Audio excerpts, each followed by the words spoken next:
Upimaji wa kitaifa wa darasa la 4 SFNA 2025 utafanyika kwa siku mbili, tarehe 22 na 23 Oktoba mwaka huu katika jumla ya shule 20,517 Tanzania bara, ikiwa ni ongezeko la shule 448 ikilinganishwa na mwaka 2024.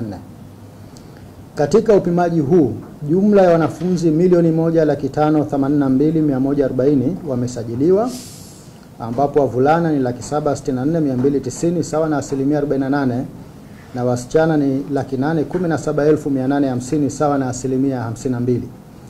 Aidha, wapo wanafunzi 5,750 wenye mahitaji maalum, kati yao wenye uoni hafifu ni 1,164, wasioona 111, wenye uziwi 1,161, wenye ulemavu wa akili 1,641 na wenye ulemavu wa viungo 1,673. Ndugu waandishi wa habari, kuanzia mwaka 2025 wanafunzi wa darasa la 4 watafanya upimaji wa kitaifa kwa mara ya kwanza kwa kuzingatia sera ya elimu na mtaala ulioboreshwa, ambapo watafanya masomo 6 ya msingi: sayansi, hisabati, jiografia na mazingira, sanaa, michezo, Kiswahili, English language na historia ya Tanzania na maadili.